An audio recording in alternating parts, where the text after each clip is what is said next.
नमस्कार, आपल्या सगळ्यांचं मी स्वागत करतो या वेबिनार मध्ये, जिथे आपण एक्सपोर्ट इम्पोर्ट या बिझनेस बद्दल माहिती घेणार आहोत. मित्रांनो, हा जो बिझनेस आहे हा गेल्या काही वर्षापासून विशेषतः खूप चर्चेत आहे. याला कारण आहे की आज आपल्याला भारताला जर पुढे न्यायचं असेल तर the only option left is जो गॅप आहे इम्पोर्ट एक्सपोर्टचा, तो जर गॅप कमी केला तरच आपण भारत प्रोग्रेस होऊ शकतो. आणि आपल्या जसं आता ममता मॅडमनी सांगितलं, आपल्या माननीय पंतप्रधानांनी हाच नारा आपल्याला दिला आहे, लोकल टू ग्लोबल, नाही का. आपला माल जो आहे तो ग्लोबल लेवलला जायला पाहिजे आणि त्यासाठी आपण व्होकल व्हायला पाहिजे. हा व्होकल म्हणजे तुमचा हा जो अभ्यासक्रम आहे जो आम्ही घेऊन आलोय तो होऊ शकेल, ज्याच्याने तुमचा माल जो आहे तो तुम्ही परदेशात पाठवू शकाल. मित्रांनो, प्रचंड संधी निर्माण झाली आहे. काही खूप वेगाने आंतरराष्ट्रीय परिस्थिती बदललेली आहे. आज जगात काय चालू आहे हे मी सांगायची आपल्याला गरज नाही. अमेरिका हवालदिल झालेला आहे. युरोप अतिशय पूर्ण युरोप हा प्रचंड प्रॉब्लेम मध्ये आहे. अनेक ठिकाणी 25,000, 30,000, 35,000, 40,000 असे लोक मरता आहेत, मेले आहेत आणि ते अतिशय इकॉनॉमी ढासळली आहे सगळ्या ठिकाणी. भारतामध्ये बी काही वादच नाही. परंतु भारतामध्ये एक जे पोटेन्शियल आहे जे कोणत्याही देशामध्ये नाही. आज सगळे देश एक मुखाने एक दिलाने चायनाला बॉयकॉट करायचा विचार करतायत, सगळे देश. कारण की चायनामुळेच हा सगळं नुकसान, अनेकांनी नुकसानीचे दावे चायनावर केलेले आहेत. मग त्याच्यामध्ये जर्मनी असेल, ऑस्ट्रेलिया असेल, अनेक कंट्रीज ज्यांनी टर्म्स आहेत आग ओकतायत त्याच्यावर, ते तुम्हाला सगळं माहिती आहे. मित्रांनो, अशा वेळेला चायना बायकॉट जर करायचं असेल तर मग एकच आहे की चायना मधून जे आज इम्पोर्ट करतोय ते आपण त्याला सबस्टिट्यूट आपण तयार करू शकतो. चायना जे काही एक्सपोर्ट करते जगाला ते आपण करू शकतो आणि ते करण्यासाठी इंडियामध्ये प्रचंड पोटेन्शियल आहे. त्याला कारण असं आहे की इंडियामध्ये भरपूर रिसोर्सेस आहेत, सगळ्या प्रकारचे रिसोर्सेस इंडियामध्ये आहे. आज असं होतं की भारताचा कापूस हा चायनाला जातोय, चायनावाले तिथून कापड आणि तिथून मग काही वस्तू तयार करून, गार्मेंट्स तयार करून ते एक्सपोर्ट करतात. तोच गोष्ट आपण इंडियामध्ये करू शकतो. अशा अनेक गोष्टी आहेत. There are so many things like that. It is not only the textiles, there are so many industries. माझे काही पार्टिसिपंट्स आहेत त्यांनी ऑलरेडी चायनाला रिप्लेस बऱ्याच गोष्टी केलेल्या आहेत. तर मित्रांनो, खूप आणि म्हणजे ह्या गोष्टी इंडियामध्ये तयार करण्यात तर वाव आहे, पण त्याचबरोबर त्या एक्सपोर्ट करायला सुद्धा खूप संधी आहे. याला कारण असं की अनेक देशामध्ये एक्सपोर्ट म्हणजे त्यांचं स्वतःच काही प्रोडक्शनच नाही आहे. काही काही आखाती देश आपण पाहतो ते काहीच नाही, स्वतःच कोणतेही नॅचरल रिसोर्सेस नाही. युरोपियन कंट्री ज्या आहेत, या बऱ्याच कंट्री अशा की ज्या 6 महिने 8 महिने बर्फाखाली राहतात, त्यामुळे तिथे काही प्रोडक्शन होऊ शकत नाही. त्यामुळे त्यांना अनेक गोष्टीवर डिपेंड राहावं लागतं, चायना इंडियावर. आणि आता जर चायनावर बायकॉट होत असेल तर इंडिया हा फ्रंटला येणार आहे आणि आपलं हे कर्तव्य आहे की आपण इंडियाला पुढे नेऊया. आणि ते नेण्यासाठी एकच काम करायचं आहे, राष्ट्रभक्ती जर तुम्हाला आविष्कृत करायची असेल, दाखवायची असेल, तर माझ्या मध्ये एक्सपोर्ट सारखा दुसरा बिझनेस नाही. कारण की या जेव्हा माल आपण एक्सपोर्ट करतो तर आपण परकीय चलन भारतात आणतोय, डॉलर्स भारतात आणतोय. आणि हे डॉलर जर भारतात आणले तर डेफिनेटली आपला जो गॅप आहे तो भरून निघेल. सो फ्रेंड्स, मी जरूर आपल्याला सांगेल की आपण याच्यामध्ये काम करायला पाहिजे आणि खूप पोटेन्शियल आहे. ऍग्री कमोडिटीज मध्ये, ऍग्री कमोडिटी मध्ये तर डेफिनेट वाव आहे, परंतु प्रोसेस फूड प्रोडक्ट मध्ये, इंजिनिअरिंग आयटम्स मध्ये, हँडीक्राफ्ट आयटम मध्ये, टेक्सटाईल मध्ये अशा अनेक फील्ड आहे की ज्याचे हेल्थ केअर सेक्टर आहे. आज आपलं हेल्थ केअरचं एक्सपोर्ट किती मोठं झालंय ते तुम्ही पाहिलं असेल. पोस्ट म्हणजे कोरोना चालू झाल्यापासून आपलं हेल्थ केअरचं एक्सपोर्ट प्रचंड वाढलेलं आहे. तर अशा खूप गोष्टी वाढू शकतात आणि त्याच्यामध्ये खूप वाव आहे. आणि त्यामध्ये फक्त एवढंच आहे की जर पण याच्यात आहे ना कुठेतरी फसून नको जायला. नाही तर काय, इथून ऑर्डर आली तिथून ऑर्डर आली आणि मग आपण त्याच्यात वाहवत जाऊ आणि काहीतरी चुकीची पावलं आपण उचलू आणि मग स्वतःच गोत्यात येऊन जाऊ. असं न करता थोडासा अभ्यास करून याच्यामध्ये जाणं हे आवश्यक आहे. आपल्याला ग्राहक शोधायचा, तो ग्राहक कसं शोधायचं ते आपल्याला माहिती पाहिजे, ते आम्ही शिकवणार आहोत. तो ग्राहक चांगला आहे की नाही ते कसं शोधायचं तेही आम्ही शिकवणार आहोत. त्याला कोट कसं करायचं तेही आम्ही शिकवणार आहोत. त्याची रिकव्हरी कशी करायची तेही आम्ही शिकवणार आहोत. प्रॉडक्टला मागणी कशी आहे ते कसं शोधायचं ते आम्ही शिकवणार आहोत. एक्सपोर्टची प्रोसेस काय ती सुद्धा आम्ही तुम्हाला शिकवणार आहोत. एक्सपोर्ट साठी इन्सेंटिव्ह काय तेही आम्ही तुम्हाला सांगणार आहोत. एकंदरीत totally you will be prepared to start export and import also.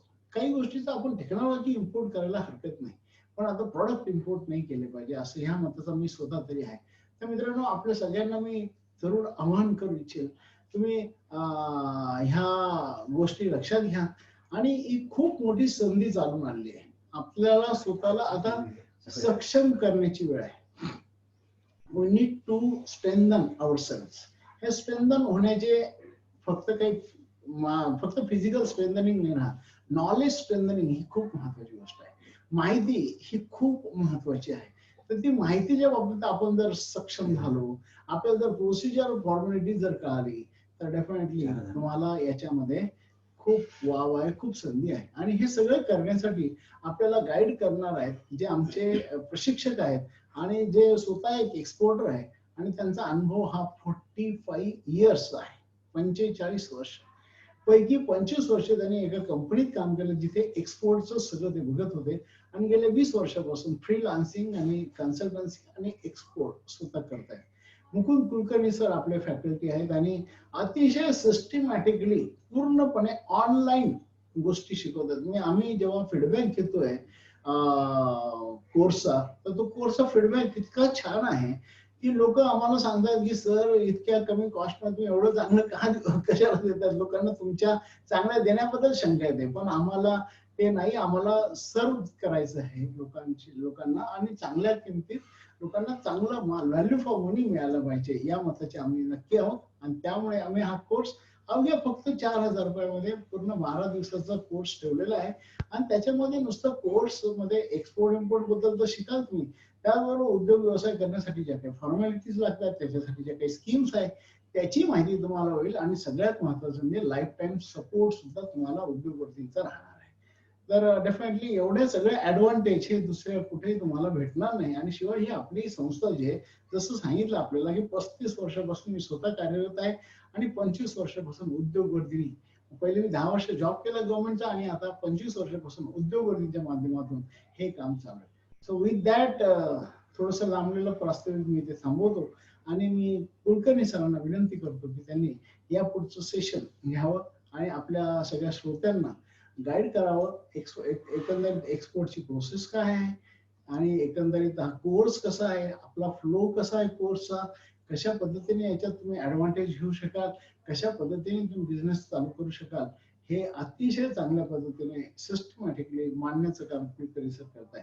So with that मी कुलकर्णी सरांचं स्वागत करतो आणि त्यांना विनंती करतो की त्यांनी जरा यावं आणि गायडन्स द्यावं. वेलकम. धन्यवाद चांडक सर. आता कुलकर्णी सरांना विनंती करतो की प्लीज त्यांनी आता स्टार्ट करावं. नमस्कार मित्रांनो, सरांनी बऱ्यापैकी ब्रीफिंग केलेलं आहे तुम्हाला, पण इंटरनॅशनल ट्रान्झॅक्शन्स किंवा इंटरनॅशनल ऍक्टिव्हिटी करायचे असतील तर बरेचसे प्रश्न नवीन उद्योजकांपुढे किंवा ज्यांनी या गोष्टी आधी केलेल्या नाहीयेत त्यांच्या पुढे असतात. उदाहरणार्थ कंपनी कशी स्थापन करायची, करंट अकाउंट कुठल्या बँकेत ओपन करायचं स्पेसिफिकली इंटरनॅशनल ऍक्टिव्हिटीसाठी, त्याच्यानंतर लायसन्सेस कुठले लागतात, गव्हर्नमेंटचे रूल्स रेग्युलेशन्स काय काय असतात, त्याच्यानंतर पैसे कसे आणायचे किंवा पैसे कसे पाठवायचे, पैसे आणत असताना कुठल्या प्रकारचे फॉर्म्स तुम्हाला भरावे लागतात, त्याच्या व्यतिरिक्त डिलिव्हरी टर्म्स काय असतात इंटरनॅशनल क्षेत्रात मधल्या, त्याचा अर्थ काय असतो, प्रत्येक डिलिव्हरी टर्म प्रमाणे तुमची रोल्स तुमचा जबाबदारी बदलत असते, तुमचं कॉस्टिंग पण बदलत असतं. तर या आणि अशा प्रकारच्या बऱ्याचशा ज्या शंका असतात की हे केलं तर काय करायचं, ते केलं तर काय नाही करायचं, लायसन्स काढलं तर लायसन्स किती वर्ष व्हॅलिड आहे, त्याला काही रिन्युअल आहे का, कुठे रिटर्न्स फाईल करायचे आहेत का, त्याच्यानंतर फ्रेट फॉरवर्डिंग करत असताना किंवा ट्रान्सपोर्टेशन गुड्स करत असताना कुठल्या प्रकारचे कंटेनर्स वापरावे लागतात, जहाजाने करता येतं का, समुद्रमार्गे माल जातो का किंवा एअर मार्गे माल जातो का, फॉरेन पोस्ट पार्सल ऑफिस म्हणजे काय, त्यांच्या मार्फत कसे मटेरियल जातात किंवा येतात. तर या सगळ्या अनआन्सर्ड क्वेश्चन्सचं रिप्लाय देण्यासाठी किंवा त्याच्यावरचे सोल्युशन्स किंवा त्याच्याबद्दलची पूर्ण माहिती तुम्हाला देण्यासाठी हा वेबिनार उद्योगवर्धिनी मार्फत अरेंज केलेला आहे. हा माझ्या अंदाजाने या तिसऱ्या महिन्यातला हा चौथा वेबिनार आहे आणि त्याच्या आधी ऑफलाईन मध्ये पण आम्ही कामं करतोय. तर या सगळ्या गोष्टींसाठी आपल्याला ज्या गोष्टी शिकायच्या आहेत त्या गोष्टी पुढच्या एक 10 ते 12 दिवसाच्या पिरियड मध्ये आपण मांडणार आहोत आणि त्या अशा पद्धतीनं या वेबिनारचे अरेंजमेंट किंवा हा कोर्स जो डिझाईन केलेला आहे तो अशा पद्धतीने केलेला आहे की 80% मी तुम्हाला अश्युरन्स देतो की 80% तुम्ही इम्पोर्ट आणि एक्सपोर्टची ऍक्टिव्हिटी तयार करण्याच्या परिस्थितीमध्ये या. मनस्थिती तर असते पण 100% मनस्थिती असून जर काही इन्फॉर्मेशन नसेल, रूल्स रेग्युलेशन्स माहिती नसतील तर आपल्याला कुठेतरी अडचणी येतात आणि काम चालू व्हायला त्रास होतो. तर असं न करता तुम्ही जर का 80% कामामध्ये कामाच्या संदर्भातले रूल्स रेग्युलेशन्स तुम्हाला माहिती झाले तर तुम्ही चांगल्या पद्धतीनं त्याच्यामध्ये पिकअप घेऊ शकता आणि इंटरनॅशनल ट्रान्झॅक्शन्स तुमचे चालू होऊ शकतील. याच्यात सगळ्यात मोठा भाग असतो तो म्हणजे मार्केटिंगचा. मार्केटिंग करत असताना समोरच्या देशातला माणूस किंवा त्याची कंपनी आपल्याला इथे अननोन असते, त्याच्याबद्दलची कन्फर्मेशन्स कसे घ्यायचे, त्याच्याबद्दल गव्हर्नमेंट ऑफ इंडियाचं पेमेंट अश्युरन्स त्याच्याकडनं येणार का नाही येणार याच्या परिस्थितीच्या संदर्भातली इन्फॉर्मेशन गव्हर्नमेंटचे इन्स्टिट्यूट आहेत काही, त्यांच्याकडे जर का तुम्ही त्यांचा विमा काढला किंवा इन्शुरन्स करून घेतला तर तुमचे 100% पैसे सिक्युअर्ड केले जातात. पैसे मागवण्याचे पण काही प्रकार आहेत. टेलिग्राफिक ट्रान्सफर म्हणजे काय असतं, लेटर ऑफ क्रेडिट काय असतं, लेटर ऑफ क्रेडिटचे अजून 2 प्रकार असतात. तर या सगळ्या प्रश्नांची उत्तरं तुम्हाला या 10 ते 12 दिवसाच्या वेबिनारच्या मार्फत मिळतील आणि वेबिनार मध्ये जे काही तुम्हाला स्लाइड्स दाखवले जातील किंवा पीपीटीज दाखवले जातील त्या सगळ्या पीपीटीज सगळ्या स्लाइड्स तुम्हाला वेबिनार चालू असतानाच 4-5 दिवसाचं आपलं सेशन झालं की मग प्रत्येकाच्या ईमेल ऍड्रेस वरती या गोष्टी तुम्हाला मेल वरती पाठवल्या जातील ज्या तुम्हाला पुढे स्टडी मटेरियल म्हणून तुमच्या उपयोगी पडू शकतात. मार्केटिंग करत असताना समोरच्या देशातनं क्लायंट कसे शोधायचे, त्यांना कोटेशन्स कसं तयार करायचं, कुठल्या प्रकारच्या कस्टम क्लिअरन्सच्या प्रोसेसमध्ये तुम्हाला कुठल्या प्रकारचे खर्च लागतात हे पण आम्ही याच्यामध्ये सांगतो.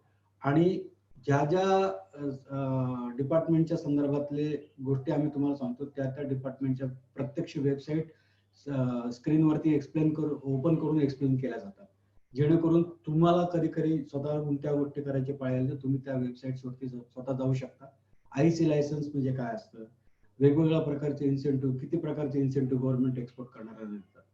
एक्सपोर्ट करत असताना तुम्हाला MEIS चा इन्सेंटिव्ह मिळतो, TMA नावाचा इन्सेंटिव्ह ऍग्रिकल्चरच्या लोकांसाठी, ऍग्रिकल्चर गुड्स एक्सपोर्ट करणाऱ्या लोकांसाठी TMA नावाची एक स्कीम आहे.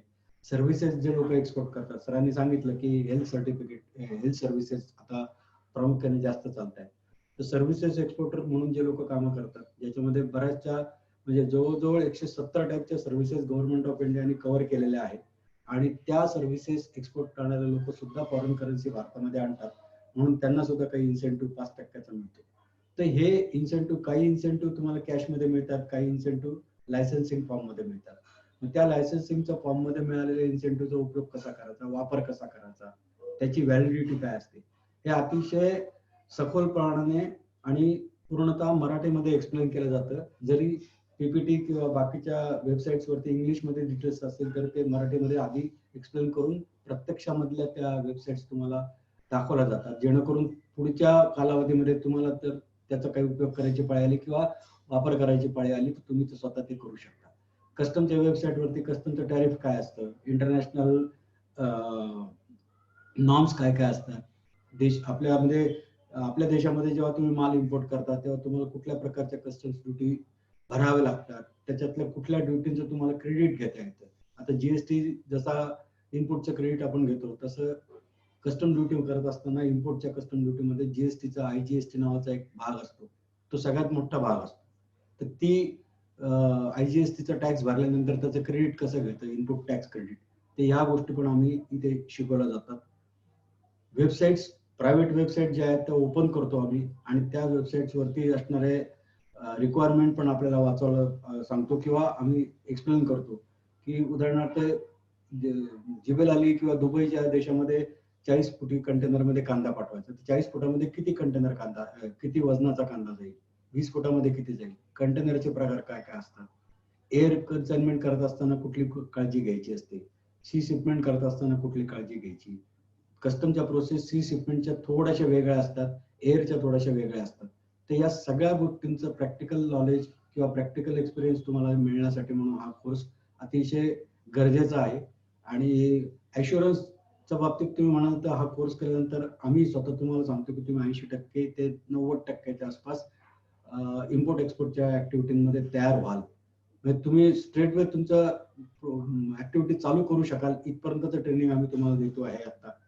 आणि 10% किंवा 20%चा जो भाग आहे तो तुम्हाला प्रॅक्टिकली स्वतःलाच करणं गरजेचं आहे.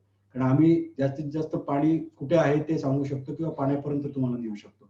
प्रत्यक्षात पाणी जेव्हा प्यायची पाळी येईल ते तुम्हालाच पाणी प्यायचे. वेगवेगळ्या प्रकारचे इंटरनॅशनल सर्टिफिकेट्स असतात, ते सर्टिफिकेट्स कसे मिळवायचे, स्पेसिफिकली ऍग्रिकल्चर गुड्स पाठवत असताना वेगवेगळ्या प्रकारचे सर्टिफिकेट्स लागतात. एक हेल्थ सर्टिफिकेट असतं, फायटो सर्टिफिकेट असतं किंवा युरोगॅप नावाचं सर्टिफिकेट असतं जे द्राक्ष आणि इतर वस्तू एक्सपोर्ट करत असताना तुम्हाला द्यावं लागतं. तर या सर्टिफिकेटचा उपयोग काय होतो, ते सर्टिफिकेट कुठे मिळणार आहे. नाशिक सारख्या ठिकाणी सुद्धा आता कस्टमचे इनलँड कंटेनर डेपोज आहेत, तिथे राहून सुद्धा तुम्ही मुंबईला न जाता इथल्या इथे तुम्ही ते कामं, कस्टम क्लिअरन्सची कामं तुम्ही करू शकता. नाशिकमध्ये अंबड MIDC एरियामध्ये सुद्धा एक कस्टमचं वेअरहाऊस आहे जिथे तुम्ही कस्टम क्लिअरन्स करू शकता. दुसरं कस्टम वेअरहाऊस किंवा दुसरं कस्टमचं पोर्ट जे आहे ते आपल्या ओझरला आहे.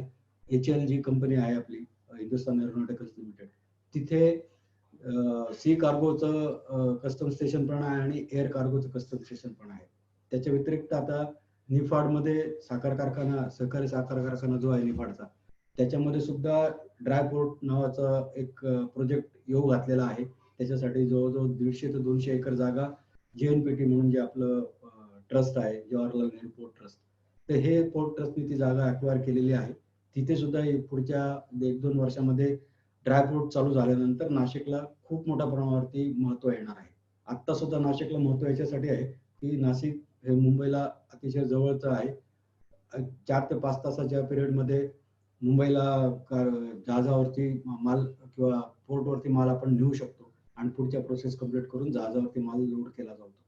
तर जहाजाचं माल लोड केल्यानंतर कुठल्या प्रकारचे कागद बनतात, त्या कागदपत्रांचं डिस्ट्रीब्युशन कुठे करावं लागतं, बँकांमध्ये एक कॉपी द्यावी लागते, सप्लाय तुमच्या क्लायंटला एक कॉपी द्यावी लागते, रिझर्व्ह बँकेला कशी इन्फॉर्मेशन जाते, एक्सपोर्ट केल्यानंतर पैसे 6 महिन्याच्या आत आणायचेच आहे असं तुम्ही म्हणू नाही शकत की मी माल एक्सपोर्ट करतो, माझा मित्रमंडळी तिकडे आहेत किंवा आई वडील तिकडे आहेत फॉरेनला, त्यांच्या अकाउंटवरती पैसे घेतो आणि नंतर मग मी तिकडे जाऊन मजा करून ते पैसे संपून भारतात येईल. तर असं चालत नाही. फेरा हे जे रिझर्व्ह बँकेचे रूल्स ऍक्ट आहेत त्याच्यानुसार foreign exchange regulation act, foreign exchange management act आहे. तुमचं बाहेरच्या देशातून आलेलं चलनाचं ट्रान्झॅक्शन प्रॅक्टिकली बँकांमध्ये कसे प्रोसेस केले जातात, तुमच्या अकाउंटला इंडियन रुपीज मध्ये पैसे कसे जमा केले जातात, याचं पण एक प्रॅक्टिकल उदाहरण किंवा त्याची जी काही प्रोसेस असते. होस्ट्रो अकाउंट नावाचं एक अकाउंट असतं, नोस्ट्रो नावाचं एक अकाउंट असतं. तर ते अकाउंट म्हणजे काय, या सगळ्या गोष्टींच्या संदर्भातली डिटेल इन्फॉर्मेशन या कोर्समध्ये तुम्हाला मिळणार आहे, वेबिनार मध्ये तुम्हाला मिळणार आहे आणि त्याचा जरूर फायदा घ्या. हा कोर्स करण्यासाठी कुठल्याही प्रकारचं एज्युकेशनची कुठल्याही लिमिट नाहीये. तुम्ही ग्रॅज्युएट असलंच पाहिजे, पोस्ट ग्रॅज्युएट असलंच पाहिजे अशातला काही भाग नाहीये. 10वी पास असला तरी सुद्धा चालतं आणि बसल्या बसल्या तुम्ही इथे ते ट्रेडिंग ऍक्टिव्हिटी करू शकता आणि चांगल्या पद्धतीने त्याच्यामध्ये पैसा मिळतो. भारतात नाशकामधनं जर का तुम्ही विचार केला तर नाशकामधनं कांदा एक्सपोर्ट होतोय, द्राक्ष एक्सपोर्ट होत आहेत, डाळिंब एक्सपोर्ट होत आहेत, इंडस्ट्रियल गुड्स एक्सपोर्ट होत आहेत. तर तुमच्या माहितीसाठी म्हणून सांगतो, नाशिक या विभागातनं किंवा नाशिक जिल्ह्यामधनं दर वर्षाला कमीत कमी 10 ते 12 हजार कंटेनरचं एक्सपोर्ट होते. आता या 10-12 हजार कंटेनर मध्ये द्राक्षाचेच कंटेनर 4 ते 5-6 हजार असतात, कांदा आणि डाळिंबांचे मिळून 5-6 हजार असतात आणि बाकीचे 1000-1500 कंटेनर इंडस्ट्रियल गुड्सचे असतात. त्याच्या व्यतिरिक्त LCL कार्गो नावाचा जो प्रकार असतो म्हणजे छोटे क्वांटिटीमध्ये माल जाणं, कंटेनर लोड माल जाणं वेगळं आणि छोट्या क्वांटिटीमध्ये माल जाणं वेगळं. म्हणजे थोडक्यात होलसेलचा माल आणि किराणा मालामध्ये दुकानामध्ये मिळणारा माल अशा पद्धतीचं जे बायफर्केशन इंटरनॅशनल मार्केटमध्ये सुद्धा असतं. तर असे जे LCL कार्गो जे जातात एक्सपोर्टचे ते सुद्धा बऱ्यापैकी म्हणजे 100-200 कंटेनरचा वर्षभरातला माल जातो. तर हा विचार केल्यानंतर 10 ते 12,000 कंटेनरचं जर का ट्रान्झॅक्शन्स एखाद्या जिल्ह्यातनं होत असेल, तर त्या जिल्ह्याला त्या पद्धतीचं महत्त्व मिळणं गरजेचं आहे. हे ओळखून गव्हर्नमेंटने आता JNPT Jawaharlal Nehru port trust मार्फत ड्राय पोर्टचं आयोजन निफाडला सहकारी साखर कारखान्यामध्ये केलेलं आहे. ते प्रोसेसनुसार ते चालू होईल एका पुढच्या 1-2 वर्षामध्ये. तर ते ड्राय पोर्ट आल्यानंतर मात्र नाशिक जिल्ह्याची एक विशिष्ट प्रकारची ओळख होईल. जसं पुणे जिल्ह्याची ओळख किंवा इव्हन नाशिकची सुद्धा ओळख अशी ऑटोमोबाईल कंपोनंटचा हब म्हणून नाशिकला पण आणि पुण्याला ओळखलं जातं. चेन्नईला पण त्याच पद्धतीने ओळखलं जातं. तर पूर्ण जगामध्ये ऑटोमोबाईल कंपोनंट्स मॅन्युफॅक्चरिंग करून एक्सपोर्ट होणारे जे देश आहे तो म्हणजे आपला देश आहे. आणि सरांनी जसं सांगितलं की कोरोनाच्या पार्श्वभूमीवरती चायनावरती बायकॉट टाकणं किंवा चायनातला ट्रान्झॅक्शन्स कमी करणं, आपण बायकॉट म्हणण्यापेक्षा 100% बायकॉट आपण नाही करू शकत, कारण चायनाची परिस्थिती आपल्यापेक्षा मॅन्युफॅक्चरिंगचे परिस्थिती त्यांची आपल्यापेक्षा बऱ्यापैकी चांगली आहे. तर 100% बायकॉट थोडंसं अवघड वाटतं, पण जेवढा करता येईल तेवढा जर का आपण करू शकलो तर त्याचा उपयोग अतिशय चांगल्या पद्धतीनं तुम्हाला स्वतःला तर होणार आहेच आहे, पण तुम्ही एक्सपोर्ट केलेल्या मालातनं जे पैसे गव्हर्नमेंट ऑफ इंडियाला फॉरेन करन्सीमध्ये मिळणार आहे त्याचा उपयोग देश पुढे जाण्यामध्ये होतो. पूर्वीच्या काळी ज्या देशाकडे सोन्याचा स्टॉक जास्त तो देश संपन्न समजला जायचा. आता ती परिस्थिती पूर्णतः बदललेली आहे. आता ज्या कंपनीकडे किंवा ज्या देशांकडे फॉरेन करन्सीचा स्टॉक जास्त तो देश संपन्न समजला जातो. तो या पद्धतीने आपण ही एक प्रकारची देशभक्ती आहे. आत्ताच्या घडीला टोमॅटोला रेट कमी मिळाला म्हणून टोमॅटो फेकून देण्याचा प्रकार आपल्याकडे चालतात, किंवा कांद्याला रेट कमी मिळाला म्हणून कांदा ओतून दिला रस्त्यावरती. तर असं न करता त्या कांद्यांपासून किंवा त्या टोमॅटोपासून डिहायड्रेशन नावाची एक प्रोसेस असते. त्याच्यातलं पाणी काढून घ्यायचं. एकदा त्या वस्तूंमधलं पाणी निघालं की त्याचं शेल्फ लाईफ स्ट्रेटवे वाढतं.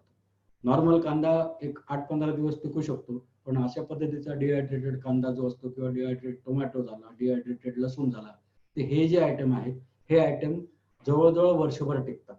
त्याला हवा न लागू देता जर का आपण व्यवस्थित स्टोअर केलं एअरटाईट कंटेनर्समध्ये तर त्याला कुठल्याही प्रकारचा कीड लागत नाही, बुरशी लागत नाही आणि त्याचं शेल्फ लाईफ सरळ 12 महिने वाढतं. तर अशा पद्धतीचे उद्योग जर का आपण आपल्या जिल्ह्यामध्ये चालू केले तर त्याचा खूप मोठा परिणाम एक्सपोर्टच्या केसेसमध्ये होतो. कांद्याच्या केसमध्ये जर का तुम्ही बघितलं तर आज 1 किलो ड्राय कांदा जर का तुम्हाला पाठवायची पाळी आली तर तुम्हाला 5 किलोचा ताजा कांदा, फ्रेश कांदा 5 किलो वापरावा लागतो. त्याच्यातनं वाळल्यानंतर 1 किलोचं आउटपुट तुम्हाला मिळणार आहे. सो त्या 1 किलो डिहायड्रेटेड कांद्याला नॉर्मल कांद्यापेक्षा चौपटीचा रेट मिळतो. आत्ता या क्षणाला सुद्धा मी तुम्हाला सांगतो, डिहायड्रेटेड कांद्याच्या ज्या फ्लेक्स असतात किंवा त्याचे जे कट केलेले पार्ट जे असतात कांद्याचे त्याला फ्लेक्स असं म्हणतात. तर आज भारतात लोकली सुद्धा नाशिकमध्ये सुद्धा तो कांदा जवळजवळ 160 रुपये किलोने विकला जातो. ह्या रेशोने तुम्ही जर का बघितलं तर आज चांगला कांदा तुम्हाला 10 ते 12 रुपये किलो मिळतोय. 12-5 60 रुपये 5 किलो कांद्याचे झाले. कटिंग करायचा आणि तुमचा मॅन्युफॅक्चरिंगचा एक्सपेन्सेस जर का बघितला तो जास्तीत जास्त 20 ते 30 रुपये होतो. 20 ते 30 रुपयाचा तुम्ही जरी प्रॉफिट केला तरी तो 60 प्लस 40 किलो तर 100 रुपयाचा कांदा 160 रुपयाला आता विकला जातो. आणि त्याला डिमांड पण तेवढीच. तुम्ही जर का 5 स्टार हॉटेल जे आहेत, आपल्या इकडे नाशिकमध्ये ताज हॉटेल आहे, तर त्या ताज हॉटेलचं दर वर्षाला या संदर्भातले किंवा भाजीपाला आणि त्यांना किचनमध्ये लागणाऱ्या गोष्टींच्या संदर्भात दर वर्षाच्या डिसेंबर महिन्यामध्ये टेंडर निघतं आणि त्या टेंडरमध्ये डिहायड्रेटेड ओनियन, डिहायड्रेटेड कांद्याच्या पात पण डिहायड्रेट करून आपण एक्सपोर्ट करू शकतो. त्याला ग्रीन ओनियन असं म्हणतात. तर ह्या सगळ्या गोष्टींचा विचार केला तर थोडाफार अभ्यास करणं फार गरजेचं आहे.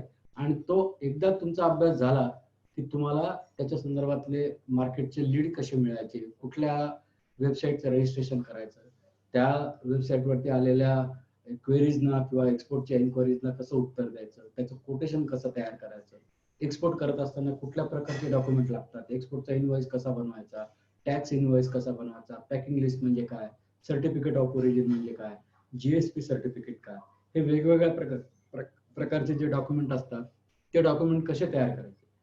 आत्ता या पर्टिक्युलर मोमेंटला मी तुम्हाला एवढं सांगतो की तुमच्याकडे सगळं आहे, फक्त तुम्हाला त्याचं मार्गदर्शन करण्याची जबाबदारी आता आम्ही उचललेली आहे आणि ते मार्गदर्शन सुद्धा अतिशय कमी खर्चांमध्ये तुम्हाला मिळतं आहे. ही एक प्रकारची आम्ही देशभक्तीच करतोय. तुम्हा लोकांना तयार करणं हे पण आमच्या दृष्टीनं देशभक्तीच झाली की या वेबिनारच्या माध्यमातून तुम्ही जॉईन झालेल्या लोकांपैकी 10 जणांनी 5 जणांनी जरी स्वतःच्या इम्पोर्ट एक्सपोर्टची ऍक्टिव्हिटी चालू केल्या तरी आमचं समाधान आहे की आमचा वेबिनार सक्सेसफुल झाला. तो विथ दिस या सगळ्या प्रश्नांची उत्तरं तुमच्या डोक्यांमध्ये असलेली जी आहे त्याचं तुम्हाला या पुढच्या 10 दिवसांमध्ये 12 दिवसांमध्ये वेबिनार मार्फत सखोल उत्तरं दिली जातील. तुमचं समाधान होईस्तोवर तुम्ही आपल्या पूर्ण 1 ते 1.5 तासाच्या वेबिनारच्या पिरियडमध्ये 1 तास तुम्हाला शिकवलं जाईल. अर्धा ते 20 मिनिटं ते 30 मिनिटाच्या आसपास तुम्हाला तुमचे प्रश्न विचारायची सवलत दिली जाते. ते सगळ्या गोष्टींचा अभ्यास करा.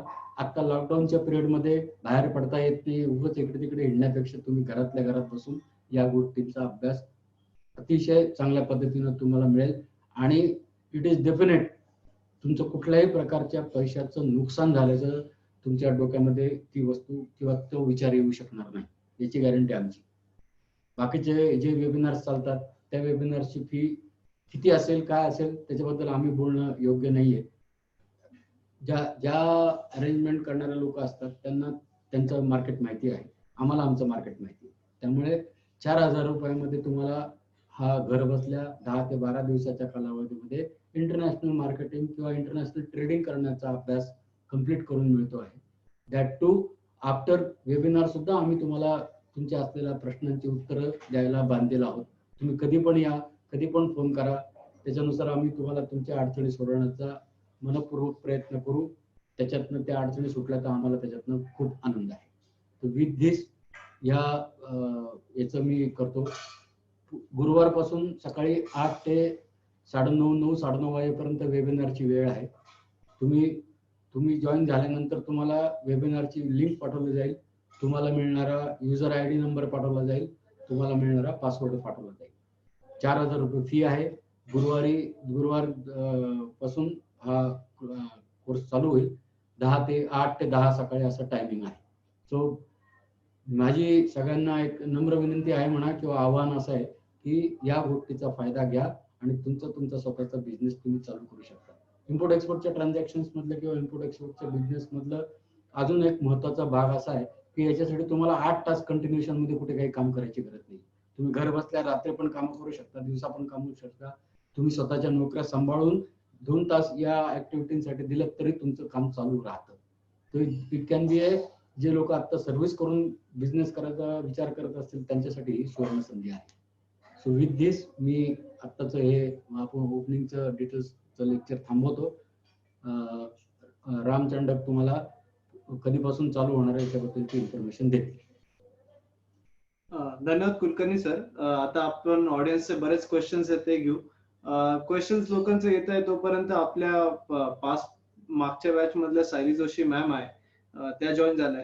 तर मी त्यांना पण विनंती करतो की त्यांनी पण आपले काय प्लॅन्स आहे फ्युचर एक्सपोर्ट मधले ते सांगावे आणि या कोर्सचा एकंदरीत कसा फायदा झाला ते सांगावे. सायली जोशी मॅम प्लीज, तुम्ही आहात तिकडे? हॅलो, ऐकू येते?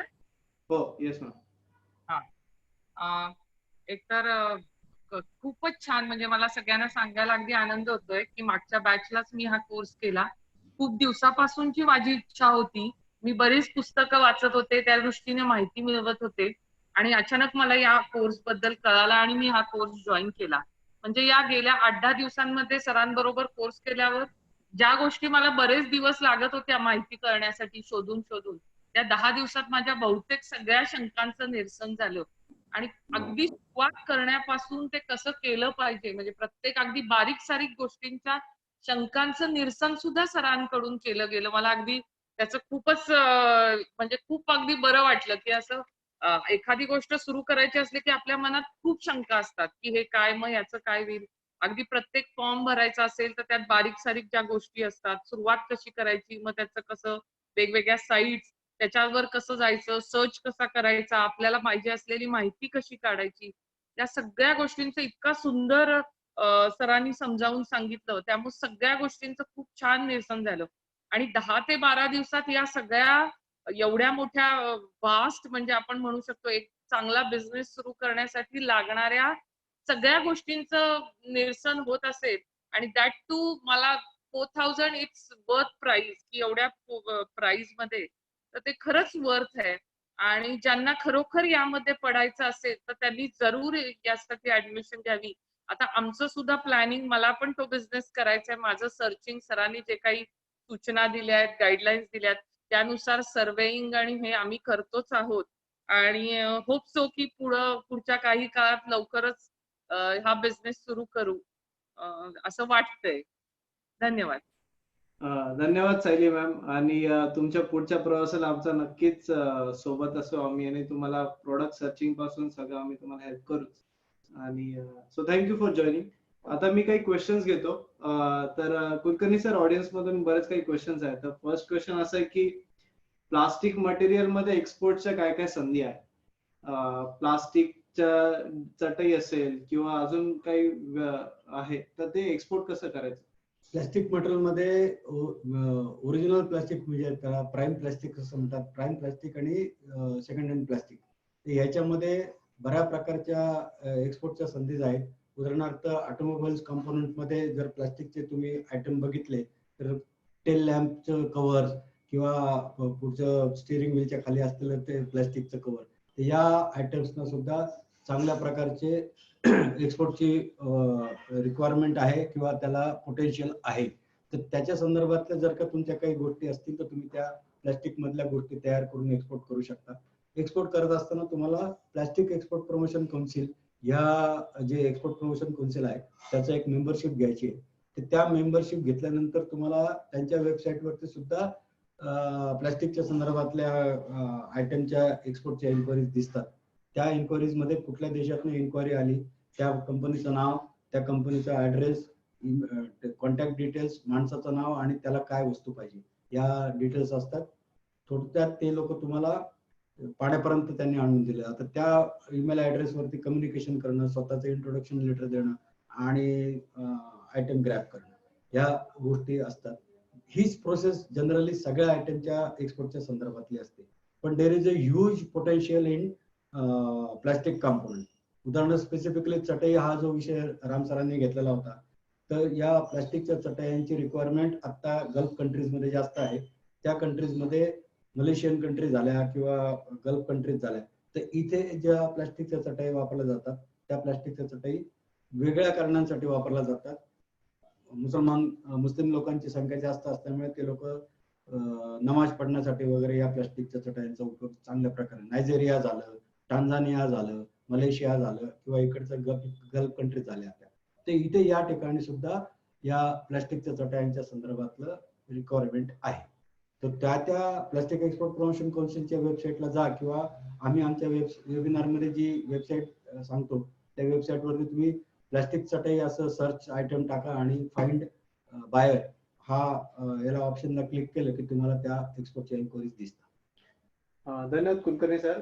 पुढचा प्रश्न असं, मी दोन प्रश्न आहे कनेक्टेड आहे. तर एक तर जर का आपल्याकडे प्रोडक्ट नसेल तर कसं प्रोडक्ट सर्च करायचं आणि कसं एक्सपोर्ट करायचं, आणि दुसरं की जर का आपण एखाद्या कंपनीचा प्रोडक्ट घेतला आणि ते आपण रिसेल करून एक्सपोर्ट करू शकतो का, आणि जर का करू शकतो तर त्याला काय डॉक्युमेंट्स लागतात? नाही, दुसऱ्या प्रश्नाचं उत्तर तुम्हाला आधी देतो की तुम्ही एक्सपोर्ट इम्पोर्ट करत असताना मॅन्युफॅक्चरर्स असले पाहिजे असं कुठल्याही प्रकारचं बंधन नाहीये. तुम्हाला इम्पोर्ट एक्सपोर्टचा कोड नंबर, इम्पोर्ट एक्सपोर्टची ऍक्टिव्हिटी करत असताना तुम्हाला लायसन्स जे मिळतं ते वेगवेगळ्या प्रकाराने मिळतं. त्यामुळे तुम्ही ट्रेडिंग ऍक्टिव्हिटी करू शकता. तर एखाद्या कंपनीचं प्रोडक्ट तुम्ही विकत घेणार आहात ते तुमचं लोकल ट्रान्झॅक्शन झालं, त्याच्यावर तुम्ही जीएसटी पेड करायचा आहे आणि त्या कंपनीकडनं मिळालेल्या प्राइसेस मध्ये तुमचा स्वतःचा प्रॉफिट ऍड करायचा आहे आणि ती आयटम किंवा ती वस्तू तुम्ही एक्सपोर्ट करू शकता. फार्मास्युटिकल वस्तू असेल तर फार्मास्युटिकल केसेस मध्ये तुम्ही ज्या ब्रँडेड कंपनीचं मेडिसिन्स एक्सपोर्ट करायचा विचार करता आहात त्या कंपनीचं एक नो ऑब्जेक्शन सर्टिफिकेट तुम्हाला फक्त त्या कंपनीचं घ्यावं लागेल. इतर गोष्टींसाठी तुम्हाला कुठल्याही प्रकारची त्या कंपनीची परमिशन घ्यायची गरज आत्ता तरी नाहीये.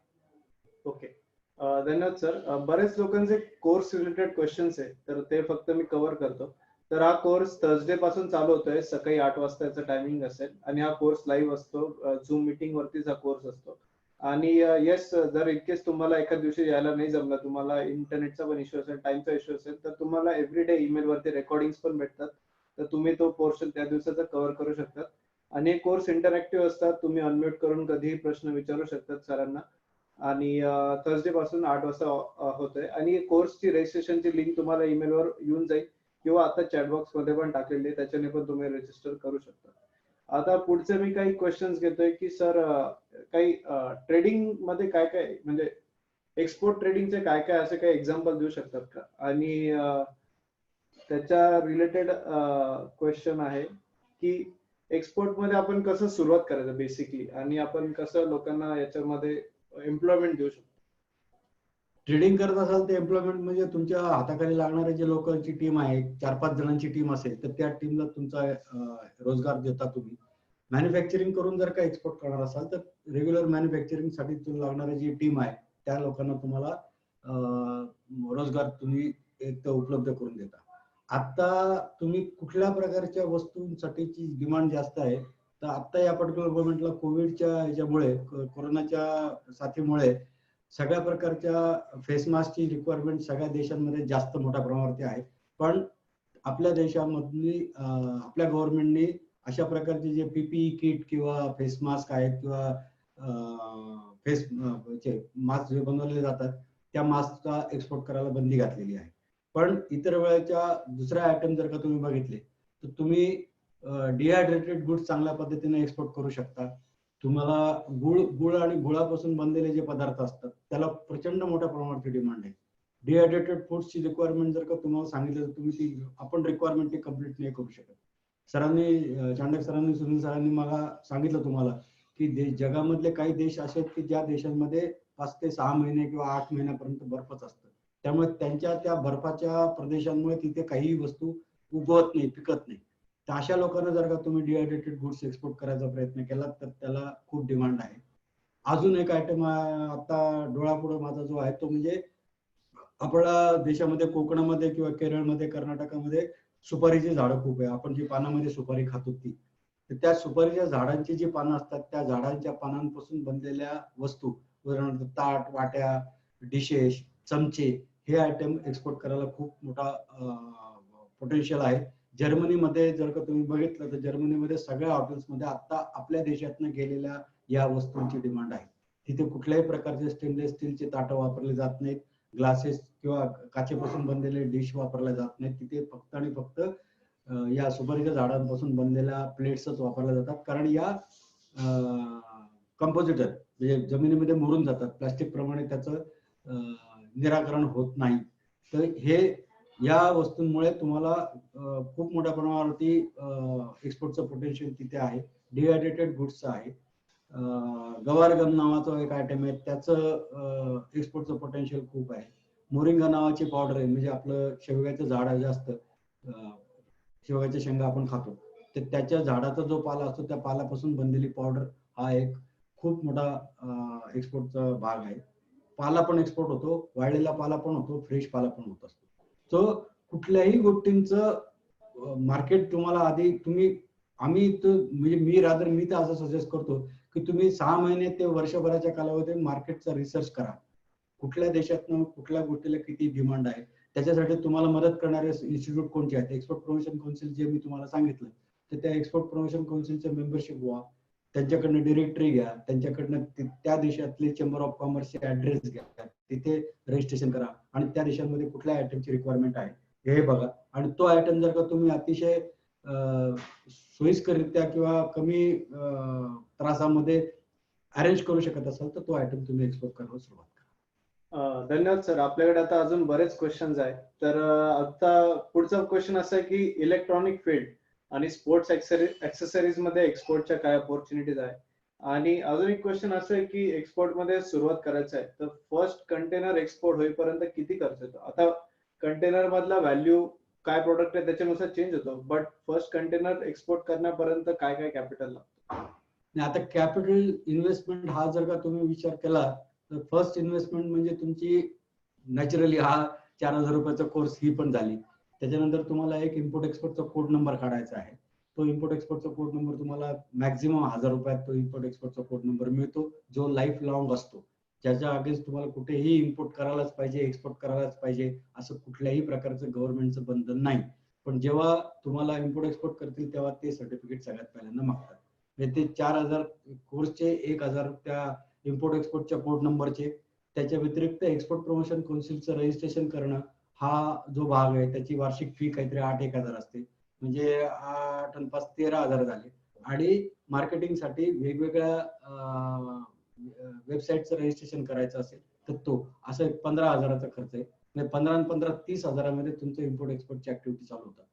त्याच्यानंतर जर तुम्हाला एक्सपोर्टच्या ऑपॉर्च्युनिटीज मिळाल्या तर तुम्ही कुठल्या पद्धतीनं पैशाचं ट्रान्झॅक्शन करणार आहात.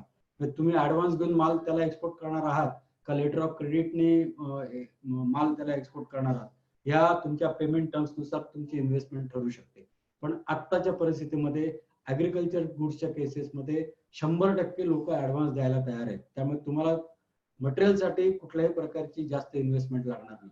आणि उरतावरला प्रवासाचा जो खर्च आहे म्हणजे ट्रान्सपोर्टचे जे चार्जेस आहेत, लॉजिस्टिक्स चार्जेस म्हणतात त्याला, तर एक 40 फुटी कंटेनर तुम्हाला कस्टम क्लिअरन्सचा खर्च, लॉजिस्टिक्सचा खर्च, शिपिंग लाईनचा खर्च या सगळ्या मिळून एक 40 फुटी कंटेनर जर का तुम्ही माल लोड करणार असाल तर तुम्हाला जास्तीत जास्त 1.5 ते 2 लाख रुपयाच्या आसपासचा खर्च आहे. तो सुद्धा तुम्ही त्या पार्टीकडनं ऍडव्हान्स मध्ये घेऊ शकता आणि त्याच्यातनं करू शकता. प्रॅक्टिकल खर्च अगदी काटाकुटी करून जास्तीत जास्त 25,000 ते 30,000 रुपयामध्ये तुमचं ऍक्टिव्हिटी चालू होऊ शकते.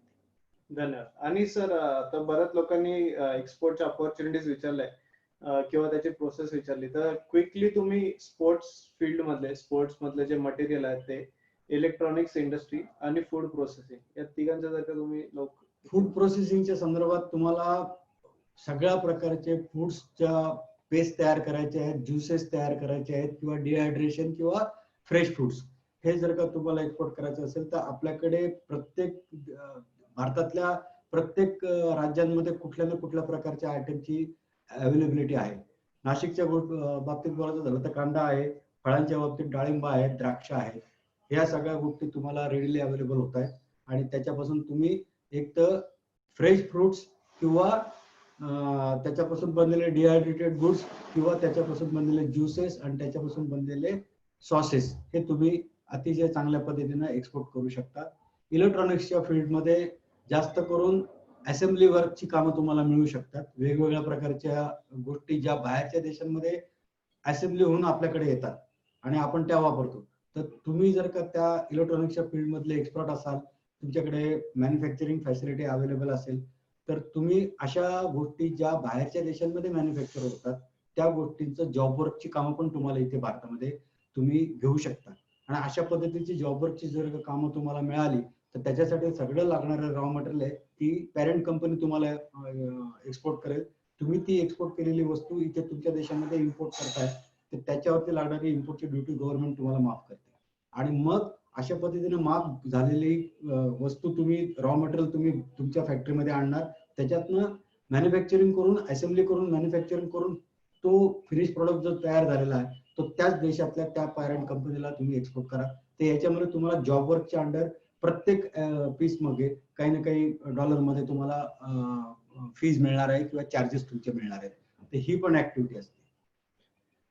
धन्यवाद सर. आणि अजून ज्या लोकांना फूड प्रोसेसिंग किंवा शेतमालाबद्दल अजून जानकारी पाहिजे असेल तर उद्या आपलं एक उद्योगवर्धिनीचं आपले पास्ट एक्सपोर्ट पार्टिसिपंट आहे तुषार आहेत, त्यांच्यासोबत आपण एक वेबिनार ठेवलाय, चला उद्योजकांशी बोलूया. तर ते 12वी मध्ये एकदम 12वी म्हणजे त्यांनी वयाच्या आधी छोट्या वयापासून त्यांनी सुरुवात केली एक्सपोर्ट मध्ये काम करणं आणि आज ते जवळपास म्हणजे गल्फ कंट्रीज मध्ये कांदा हे खूप मोठ्या प्रमाणावर एक्सपोर्ट करताय. तर ते उद्या आपल्यासोबत जॉईन होणार आहे संध्याकाळी 7 वाजता. त्या मीटिंगचा आयडिया आणि आम्ही आता ईमेलवर तुम्हाला टाकूच. तर प्लीज उद्या तुम्ही अजून जॉईन होऊ शकतात आणि अजून तुमचे प्रश्न क्लिअर होऊ शकतात. आता अजून याच्यामध्ये सर बेसिकली रिस्क कमीत कमी कशी करू शकतो म्हणजे एक्सपोर्टच्या ट्रान्झॅक्शन मध्ये, हा एक प्रश्न आहे. आणि दुसरा, आता ज्या नवीन गव्हर्नमेंटच्या गाईडलाईन झाल्या तर त्या आपल्याला एकदम शॉर्ट मध्ये तुम्ही सांगू शकता का किंवा कुठे त्याची माहिती भेटेल? रिस्क पेमेंटच्या बाबतीत रिस्क कमी करायची असेल तर गव्हर्नमेंट ऑफ इंडियाची एक ECGC कॉर्पोरेशन किंवा ECGC म्हणून एक इन्स्टिट्यूट आहे, एक्सपोर्ट क्रेडिट गॅरंटी कॉर्पोरेशन. तर या कंपनीकडे किंवा या इन्स्टिट्यूटकडे तुम्ही जा, कुठल्या देशामधले कुठल्या कंपनीला कुठल्या माणसाला तुम्हाला आयटम एक्सपोर्ट करायचे आहेत हे त्यांना सांगा. त्याच्याकडचे आलेले रिक्वायरमेंट, त्याच्याकडचे आलेले पीओ किंवा तुमचं कोटेशन, या सगळ्या तिन्ही गोष्टी तुम्ही जर का त्या ECGCच्या इन्स्टिट्यूटला दाखवल्या तर ती ECGC इन्स्टिट्यूट काय करते, तर त्याच्या संदर्भातलं त्याचं सिबिल रेकॉर्ड चेक करून तुम्हाला देते. बाहेरच्या देशांमधल्या माणसांचं सिबिल रेकॉर्ड, इथे जसं आपण लोन, हाऊसिंग लोन काढायचंय, कार लोन काढायचंय, तेव्हा बँका तुमचं सिबिल रेकॉर्ड आधी चेक करतात आणि मग तुम्ही त्या लोनला लायबल आहात का नाही किंवा लोन तुम्हाला मिळू शकतं की नाही हे ठरवतात. सिमिलरली बाहेरच्या देशातल्या बाहेरच्या माणसाचं किंवा कंपनीचं CIBIL record he government of इंडियाची कंपनी तुम्हाला काढून देते आणि त्याच्यानुसार तुम्हाला गाईडलाईन्स पण देते की तुम्ही या माणसाबरोबर किंवा या देशातल्या कंपनी बरोबर इतक्या इतक्या अमाऊंट पर्यंतचं ट्रान्झॅक्शन करा. आणि ते त्यांनी सांगितल्यानंतर तुम्ही त्यांच्याकडे त्या आयटमचा, जी एक्सपोर्टचा आयटम करायचा आहे त्याची जर काही व्हॅल्यू आहे त्या व्हॅल्यूचा एक इन्शुरन्स प्रीमियम कव्हर करायचा आहे किंवा इन्शुरन्स काढायचा आहे. यदा कदाचित बाय चान्स त्या देशातल्या त्या माणसाने तुमचे पैसे दिले नाही, ते ECGC नावाची जी इन्स्टिट्यूट ज्यांच्याकडे तुम्ही इन्शुरन्स कव्हर केला आहे ती कंपनी तुम्हाला 85% ते 95% पर्यंतचा इन्शुरन्सचा क्लेम पास करून तुमचे पैसे तुम्हाला देऊन मोकळे होते. तर हे रिस्क कव्हर करण्याचे जे प्रश्न होतात त्याला हे उत्तर होतं. दुसरं, तुम्ही आता पेमेंट मागवत असताना एक तर 100% पेमेंट मागवा, जे जनरली कोणीही द्यायला तयार होत नाही. जसे तुम्हाला भीती आहे की तुम्ही माल त्याला पाठवला आणि तुमचे पैसे नाही आले तर काय करायचं, तसे त्याला पण भीती आहे की त्यांनी 100% अमाऊंट तुम्हाला पाठवली आणि तुम्ही मालच नाही दिला तर काय करायचं. तर या केसेसमध्ये सुवर्ण मध्य काढायचा असतो. तुम्ही 70% ऍडव्हान्स घ्या, 30% नंतर घ्या, 60% ऍडव्हान्स घ्या, 40% नंतर घ्या. ते हे कॉम्बिनेशन करून तुम्ही आधी पैसे घेऊ शकता किंवा बँकांमार्फत लेटर ऑफ क्रेडिटनीच ट्रान्झॅक्शन करा पैशाचं. लेटर ऑफ क्रेडिटचं ट्रान्झॅक्शन हे एक प्रकारचं बँकेने दिलेली गॅरंटी असते, त्यामुळे तुमचे पैसे कुठेही बुडत नाही. धन्यवाद सर. आणि आता अजून काही क्वेश्चन्स मी क्विकली घेतो. तर येस, या कोर्स नंतर तुम्हाला सर्टिफिकेट पण भेटतो. तर तुम्ही तो सर्टिफिकेट तुम्हाला डिजिटली तुमच्या ईमेल वरती पण भेटेल. आणि येस, अजून सर कुलकर्णी सर, 2 प्रश्न असे की स्पोर्ट्स फील्ड मधल्या ऑपॉर्च्युनिटीज आणि प्री इंजिनिअरिंग मटेरियल याच्यामधल्या काही ऑपॉर्च्युनिटीज वर तुम्ही सांगू शकता का? आणि अजून एक क्वेश्चन आहे की बायर्स कसे शोधायचे इंटरनॅशनल, हा एक 2-3 लोकांचा प्रश्न. तर इंटरनॅशनल बाहेर शोधण्यासाठी तुम्हाला गो आणि 4चा आकडा go4worldbusiness.com नावाची US मधली एक वेब कंपनी आहे किंवा वेबसाईट आहे. त्याच्यावरती तुम्हाला जगामध्ये ज्या ज्या काही रिक्वायरमेंट येतात त्या रिक्वायरमेंट तुम्हाला मिळतात. आणि आता सुद्धा तुमच्याकडे त्याचं रजिस्ट्रेशन नसलं तर तुम्ही go4worldbusiness या वेबसाईटला जा, तिथे करंट रिक्वायरमेंट तुम्हाला दिसतील.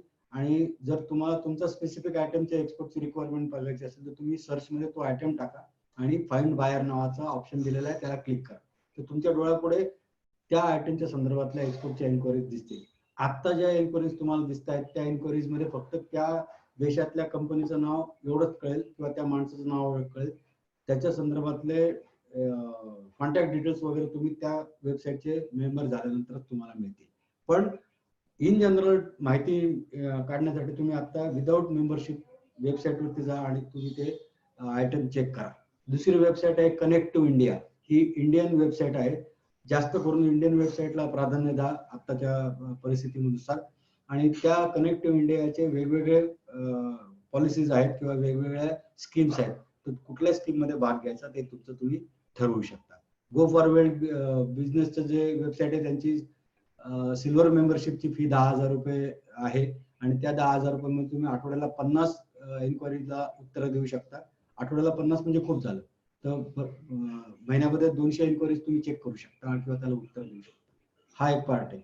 उरतावरला प्रश्न जो होता की स्पोर्ट्स गुड्सच्या संदर्भातल्या आयटमला कशी रिक्वायरमेंट आहे, तर तो स्पोर्ट्स गुड्स मध्ये आता इतक्या प्रकारचे आयटम वेगवेगळे वाढत चालले. त्याच्यामध्ये लाकडाचे आयटम असतील तर बॅट, क्रिकेटची बॅट झाली किंवा स्टम्प्स झाले, त्याच्यानंतर ते वरच्या गिट्ट्या झाल्या, यांना पण रिक्वायरमेंट आहे. बॅडमिंटनच्या केसेसमध्ये बॅडमिंटनच्या रॅकेट झाल्या, त्याच्यानंतर शटल कॉक झाले किंवा अपॅरल, त्याच्यामधले जे कपडे असतात स्पोर्ट्सचे युनिफॉर्म, त्याला पण जास्त रिक्वायरमेंट असते. तर अपॅरलच्या याच्यामध्ये एक्सपोर्ट प्रमोशन काउन्सिल मध्ये पण तुम्ही करू शकता किंवा sports goods export promotion council आहे, त्यांच्यामध्ये पण तुम्हाला याच्या संदर्भातल्या रिक्वायरमेंट दिसतील. पण जास्त करून स्पोर्ट्सच्या गुडमध्ये बॅट, क्रिकेटची बॅट आणि या हॉकीची स्टिक्स या गोष्टीच तुम्हाला आता मिळू शकतात. पण त्याच्यामध्ये खूप मोठे मोठे प्लेयर्स आता आहेत. लुधियाना हा जो पंजाब मधला भाग आहे, तिथनं या गोष्टी जास्त एक्सपोर्ट होतात. काश्मीर मधनं जास्त क्रिकेटच्या बॅट एक्सपोर्ट होतात. तर तुम्ही त्यांच्याकडनं घेऊन जर तुम्हाला ₹5, ₹10, ₹50 ऍड करून तुम्हाला जर का एक्सपोर्टची ऑर्डर मिळत असेल तर तुम्ही त्या गोष्टी एक्सपोर्ट ट्रेडिंग करू शकता. बरोबर. धन्यवाद सर. आणि आपल्याला एक्सपोर्ट मध्ये वेअर हाऊस असणं हे कंपल्सरी आहे का, म्हणजे हे नेसेसरी आहे का? नाही, तुम्ही आता ट्रेडिंग तुम्ही तुमच्या घरच्या पत्त्यावरती पण ट्रेडिंग करू शकता. मग आम्ही सांगितलं की नोकरी करणारे लोक त्यांचे दिवसभराचा 8 तासाची शिफ्ट करून 2 तास या कामांसाठी पण देऊ शकतात.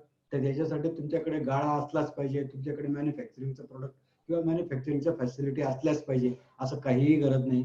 तुम्ही तुमच्या घराच्या पत्त्यावरती सुद्धा हे इम्पोर्ट एक्सपोर्टचं लायसन्स काढू शकता आणि मोबाईलवरती किंवा इंटरनेटवरती तुम्ही या सगळ्या गोष्टी करू शकता. इन्क्वायरी शोधू शकता, त्यांना कोटेशन पाठवू शकता.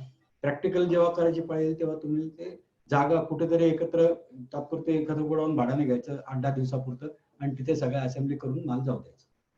आणि sir pre engineered building material मधल्या काही संधी तुम्हाला माहिती आहे? Pre engineering, pre fabricated walls किंवा प्री फॅब्रिकेटेड विंडोज हे सिमेंट पासून बनलेले जे आयटम आहेत ते त्याला पण जास्त डिमांड आहे. चायनामधनं जर का तुम्ही बघितलं असेल तर चायनामधनं प्री फॅब्रिकेटेड सगळ्याचं सगळं घरचं घर अख्खं येतं. ते चारी भिंती, वरचं छत, खिडक्या या सगळ्या गोष्टी तिथे प्री असेंबल तुमच्या डायमेन्शन प्रमाणे तुम्ही सांगितलेल्या डायमेन्शन प्रमाणे असेंब्ली करून ते तुम्हाला असेंब्ली नाही डिस्मेंटल कंडिशन मध्ये तुम्हाला पाठवतात. इथे येऊन फक्त तुम्ही तुमचं खालचं फाउंडेशन तयार करायचं आणि त्याच्यावरती त्या वस्तू उभारायच्या किंवा ठेवायच्यात आणि मेकॅनिकली फिट करायचे.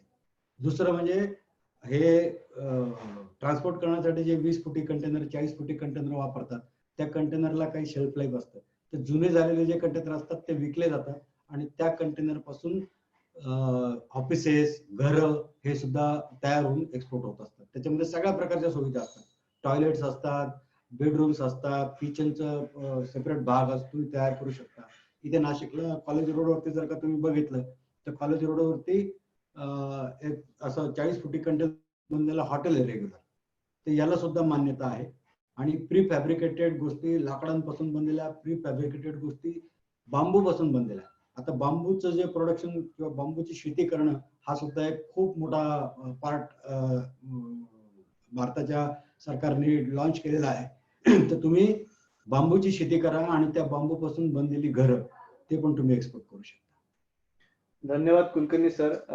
तुमचा 45 वर्षांचा एक्सपिरियन्स हा खरंच खूप दांडगा आहे आणि तुम्ही आज सगळ्या प्रश्नांचे एकदम डिटेल्ड आन्सर दिलेले आहे. तर धन्यवाद कुलकर्णी सर. आजचा आपण आता हा वेबिनार इथे संपू. आपण बऱ्यापैकी सगळ्या ऑडियन्सचे क्वेश्चन्स कव्हर केलेले आहेत. जरी कोणाचे राहिले असेल तर तुम्ही त्याच्याबद्दल माफी मागतो. बट कोर्समध्ये तुमच्या प्रत्येक क्वेश्चनचा एकदम डिटेल गायडन्स असेल. डिटेल प्रत्येक गोष्टी तुमच्या क्लिअर होतील आणि तुम्हाला कोर्समध्ये मटेरियल भेटेल तर तुम्हाला कुठल्याही लिंक्स वगैरे काही असेल तर ते एकदम क्लिअर होतात. आणि हा आता थर्सडे पासून चालू होतोय. कोर्सची लिंक तुम्हाला आता आम्ही चॅटवरती टाकलेली आहे तर त्याच्याने तुम्ही रजिस्टर करू शकतात. तुम्ही सगळे आज मोठ्या संख्येने आले तर थँक्यू सो मच आणि आय होप की तुमच्या क्वेश्चन्स क्लिअर झाले असेल आणि तुम्हाला काहीतरी या वेबिनार मधून भेटलं असेल. जे कोणी लेट आले असेल तर त्यांना हा उद्योगवर्धिनी चॅनलवरती तुम्ही आम्हाला सबस्क्राईब करा YouTube वरती आणि हा आजचा वेबिनार तुम्हाला पुन्हा बघायला मिळेल. सो विथ दॅट आता आजचा मी वेबिनार इथे संपवतो. Thank you so much Kulkarni sir, thank you Chandak sir, Mamta ma'am आणि सायली जोशी मॅम. थँक्यू. धन्यवाद.